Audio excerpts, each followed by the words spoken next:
Hello, नमस्ते, सत श्री अकाल। स्वागत है आप सभी का जीएस बूस्टर में।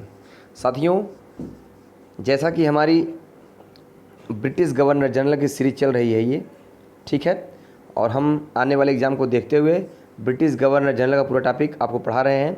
और आज जो इसमें वीडियो हम आपको पढ़ाएंगे वो आज पार्ट 4 है। पार्ट 3 तक हम देख चुके हैं और हम आज पार्ट 4 के बारे में देखेंगे। ओके, तो साथियों, ये आपका चैनल जीएस बूस्टर, पीला लोगो ज़रूर याद रखिएगा। ओके, चलिए आइए आगे बढ़ते हैं और देखते हैं आज का टॉपिक।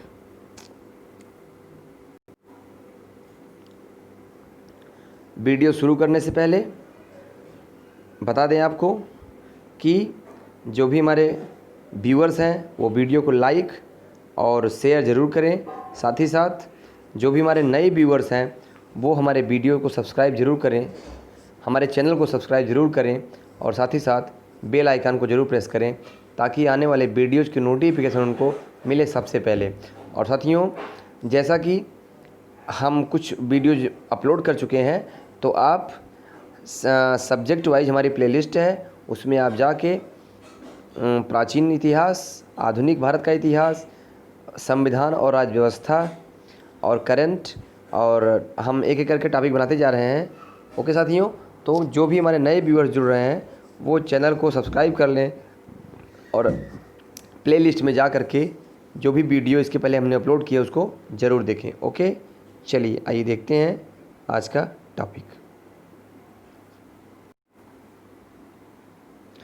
चलिए साथियों, हमने अब तक लॉर्ड हेस्टिंग तक पिछले वीडियो में हमने देखा था, और जिन्हें हमारी पिछले वीडियोज़ को देखना हो या पिछली वीडियो जिन्हें पूरी गवर्नर जनरल की पूरी सीरीज हम बना रहे हैं, तो इसके पहले के जो भी वीडियोज़ हैं वो हमारी प्लेलिस्ट में जाएंगे आप, तो आधुनिक भारत का इतिहास के नामक प्लेलिस्ट खोजेंगे तो उसमें आपको हमारी गवर्नर जनरल की सीरीज़ मिल जाएगी, जिसमें हमने पार्ट 1, पार्ट 2, पार्ट 3 करके बनाया है, और आज हम उसी सीरीज़ का पार्ट 4 बना रहे हैं। ओके, तो आइए देखते हैं आज का टॉपिक।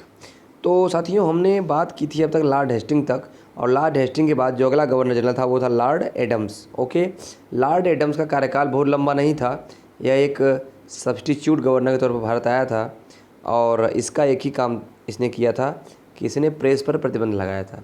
प्रेस माने वही न्यूज़पेपर, अखबार, जो उस समय संचार के माध्यम थे उस समय, तो इसने क्या किया, प्रेस पर प्रतिबंध लगा दिया। ठीक है, चलिए आगे देखते हैं। अब अगला जो गवर्नर जनरल हुआ वो था लॉर्ड एमहर्स्ट। लॉर्ड एमहर्स्ट का कार्यकाल जो था वो 1823 से 1828 तक था, और यह ऐसा पहला गवर्नर जनरल था जो मुग़ल शासक से बराबरी के स्तर पर मिला। देखिए, ध्यान रखिएगा इस चीज़ को, मुग़ल शासक से बराबरी के स्तर पर मिला। अब यह क्या है, आइए इसको स्पष्ट करते हैं। मुग़ल शासक का एक प्रोटोकॉल होता था, तो जो भी उससे मिलने जाता था तो वह लगभग उन्हें अपना वफ़ादार या अपने अधीन व्यक्ति कह के वो संबोधित करते थे। तो जैसे अब आप ये देखिए, जैसे किसी व्यक्ति का, किसी अधिकारी का प्रोटोकॉल है, तो आप अगर जाएंगे उनसे मिलने, तो जैसे सपोज आप वेटिंग रूम में उनका वेट कर रहे हैं, तो अगर वो आएंगे तो आप जाहिर सी बात है उनके आने पर लगभग उठ के खड़े जाएंगे। तो लॉर्ड एमहर्स्ट ने क्या किया कि यह मुग़ल शासक से उस प्रोटोकॉल को तोड़ के मिला, मतलब कि मैं अब आपके बराबर हूँ और आप मेरे लिए आदरणीय नहीं हैं और न ही आप मेरे से उच्च हैं, अब हम दोनों एक बराबर के श्रेणी के शासक हैं। ठीक है, तो यह याद रखिएगा इस टॉपिक को कि यह पहला ऐसा शासक गवर्नर जनरल था जो मुग़ल बादशाह से बराबरी के स्तर पर मिला था। ठीक है, चलिए आगे बात करते हैं।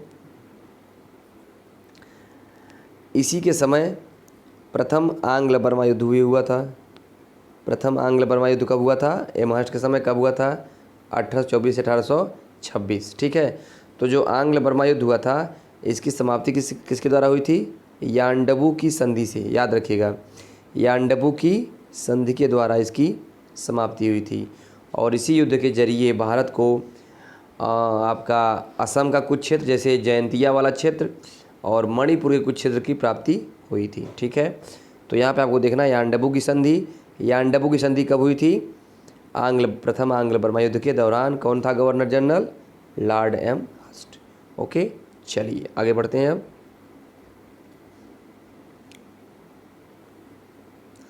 अब आइए देखते हैं most important governor general Lord William Bentinck 1828 से 1835। ओके, लॉर्ड विलियम बेंटिक 1828 से 1835 का कार्यकाल था। आपको याद होगा कि मैंने संविधान और राज्य व्यवस्था में एक चार्टर आपको पढ़ाया है 1833 का चार्टर। 1833 का चार्टर जिसके तहत भारत की सत्ता का केंद्रीकरण किया गया था। आपको याद होगा मैंने आपको पिछली वीडियो में बताया था कि अंग्रेज़ों ने मराठा, मैसूर, अवध, बंगाल सबको धीरे धीरे जो है अपने अधीन कर लिया था। तो जो उनका शासन टुकड़ी में चल रहा था वो अब आगे क्या हो गया था, एक केंद्रीकृत हो गया था। तो क्या किया गया, उन्होंने जो बंगाल का गवर्नर जनरल था उसको अब भारत का गवर्नर जनरल बना दिया गया। याद रखिएगा, ब्रिटिश भारत का गवर्नर जनरल। तो यहाँ पे एक ये फैक्ट याद रखिएगा कि बंगाल का अंतिम गवर्नर जनरल कौन था, लॉर्ड विलियम बेंटिक। और भारत का प्रथम गवर्नर जनरल कौन था, लॉर्ड विलियम बेंटिक। तो केवल जो पद का नाम था वो चेंज कर दिया गया था, बाकी व्यक्ति वही था। और दूसरी बात, यहाँ से क्वेश्चन थोड़ा सा टिपिकल आता है कि किस चार्टर के तहत या किस सन में या किस गवर्नर जनरल के कार्यकाल में भारतीय सत्ता का केंद्रीकरण कर दिया गया था। तो क्या याद रखिएगा, गवर्नर जनरल कौन था, लॉर्ड विलियम बेंटिक। और कौन सा चार्टर था, 1833। ठीक है, चलिए आगे बढ़ते हैं। सती प्रथा का अंत किया किसने, लॉर्ड विलियम बेंटिक ने। ओके, कब किया, 1829 में सती प्रथा का अंत किया। आपको याद होगा इस समय तक राजा राम मोहन राय आदि जो धर्म सुधारक थे वो अस्तित्व में आ चुके थे और अपने अपने प्रभाव से वो कुछ ना कुछ करने की कोशिश कर रहे थे भारत के पुनर्जागरण में, भारत की दशा को सुधारने के लिए। खासतौर से स्त्रियों की दशा, बालकों की दशा, विधवा के विधवाओं के जो है स्थिति को सुधारने के लिए तमाम चीज़ें वो कर रहे थे। तो इसमें उनको सहयोग मिला किसका, लॉर्ड विलियम बेंटिक का। और ये क्या हुआ, सती प्रथा का अंत किया गया 1829 में। ठगी प्रथा का अंत किया गया, किसने किया, लॉर्ड विलियम बेंटिक ने। इसके लिए इसने कर्नल स्लीमेन, इसको भी याद रखिएगा, कर्नल स्लीमेन को नियुक्त किया था। किसके लिए, ठगी प्रथा के लिए। सिविल सेवा में क्वेश्चन आता है ये, तो इसको याद रखिएगा कि ठगी प्रथा का अंत करने के लिए इसने कर्नल स्लीमेन को नियुक्त किया था। ओके, सरकारी सेवा में भेदभाव का अंत किया था। ठीक है, यहाँ भी मैंने आपको बताया है संविधान और राज्य व्यवस्था में जब मैंने पढ़ाया 1833 का चार्टर, तो वहाँ मैंने बताया है आपको कि धारा अधिनियम 5 के तहत क्या वो कहते हैं, दास प्रथा का अंत किया गया था। और धारा अधिनियम की जो धारा 87 थी उसके तहत एक प्रावधान किया गया था कि अब सरकारी पदों में चयन हेतु किसी भी व्यक्ति के साथ धर्म, मूल, वंश, जाति आदि के स्तर पर जरा सा भी विभेद नहीं किया जाएगा। ओके, तो यही है यहाँ पे सरकारी सेवा में भेदभाव का अंत किया। देखो दोस्तों, कभी कभी ऐसा होता है कि हम कुछ चीज़ें पढ़ भी लेते हैं लेकिन उसके बाद भी एग्ज़ाम में हम क्वेश्चन नहीं कर पाते हैं। उसका रीज़न ये है कि हम क्वेश्चन की प्रकृति को नहीं समझ पाते हैं। ज़रूरी नहीं कि आप जो पढ़े उसी सेम शब्द में क्वेश्चन एग्ज़ाम में दे दे। आयोग का ये अपना चलन है कि वो क्वेश्चन को किसी भी तरीके से पूछ सकता है। तो कभी ये अगर बात आए कि सरकारी सेवा में भेदभाव का अंत कब किया गया, तो आपको याद होना चाहिए कि लॉर्ड विलियम बेंटिक कार्यकाल में, और किस चार्टर के तहत, तो 1833 के चार्टर के तहत और अधिनियम की धारा 87 के तहत। एक बात आपको बता दूं कि जब तक आप कनेक्ट करके नहीं पढ़ेंगे, एक दूसरे चीज़ों को एक दूसरे से जोड़ेंगे नहीं, ठीक है, तब तक आप फैक्चुअल चीज़ें नहीं कर पाएंगे। ओके, तो प्री के बेस पे आप जानते हैं हमको कनेक्ट करके पढ़ने की ज़रूरत है। ठीक है, चलिए आगे बढ़ते हैं। कलकत्ता में एक मेडिकल कॉलेज की इसने नींव रखी। किसने रखी, लॉर्ड विलियम बेंटिक ने। कलकत्ता मेडिकल कॉलेज की स्थापना किसने की थी, लॉर्ड विलियम बेंटिक ने, माने इसने नींव रखी थी। कब रखी थी, 1835 में। ठीक है, चलिए अब आगे बढ़ते हैं।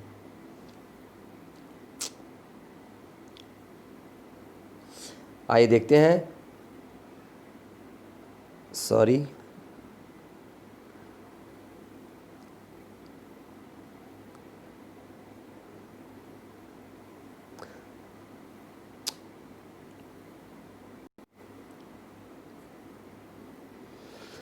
चलिए अब देखते हैं अगला गवर्नर जनरल चार्ल्स मेटकाफ।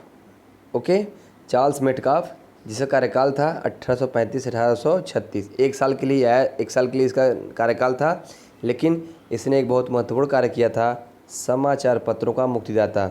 ठीक है, चार्ल्स मेटकाफ को क्या बोलते हैं? समाचार पत्रों का माने प्रेस का मुक्तिदाता इसे कहा गया। ठीक है, जो प्रतिबंध वहाँ लगाया गया था पहले, आपको दिखा देते हैं,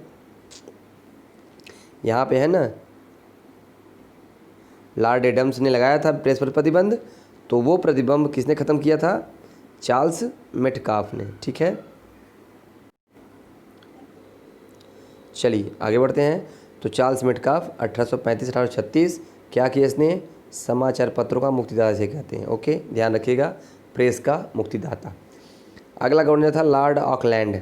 ये आया था 6 सालों के लिए 1836 से 1842 तक। इसका कार्यकाल देख लेते हैं।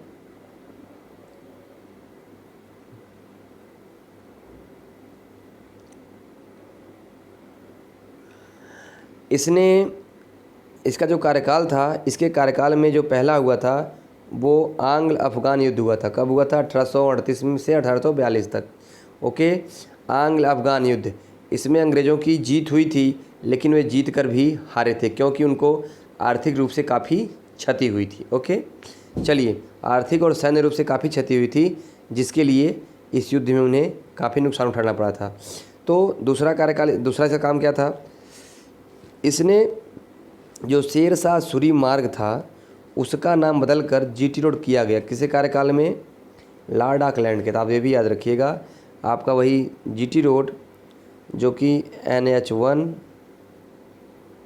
और NH2 को मिला के बनता है, वही आपका क्या है? GT road. पहले उसी का नाम क्या था? शेरशाह सूरी रोड। ओके, तो इसी कार्यकाल में शेरशाह सूरी रोड का नाम बदलकर जीटी रोड रखा गया था।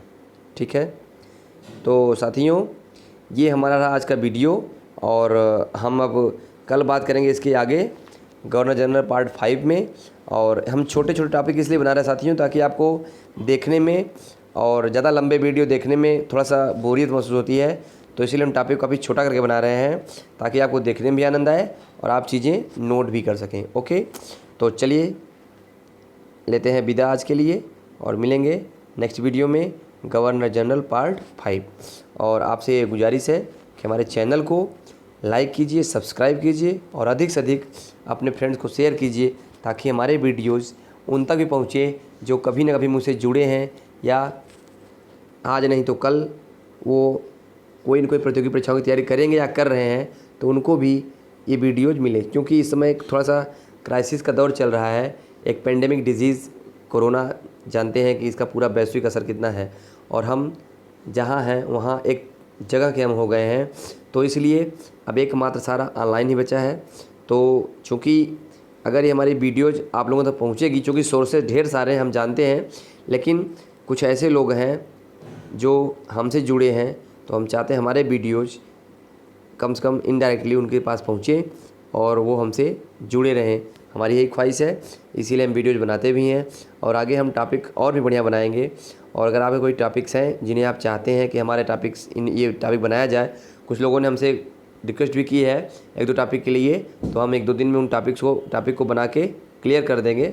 ओके, चलिए, तब तक आप मस्त रहिए, खुश रहिए, जहाँ भी रहिए एकदम बिल्कुल अपनी तैयारी करते रहिए, क्योंकि परिस्थितियाँ भले ही प्रतिकूल या अनुकूल हों, लेकिन आने वाले समय में वैकेंसीज़ या जो आपकी परीक्षाएं हैं वो टल तो सकती हैं, लेकिन निरस्त नहीं हो सकती हैं। तो बिल्कुल तैयारी में लगे रहिए, ताकि जब भी परीक्षाएं हों आपका वो अंतिम परीक्षा हो और आपका सिलेक्शन हो जाए, यही हमारी ईश्वर से प्रार्थना है। चलिए, तब तक के लिए लेते हैं आपसे विदा। शुक्रिया, जय हिंद, थैंक्स फॉर वॉचिंग।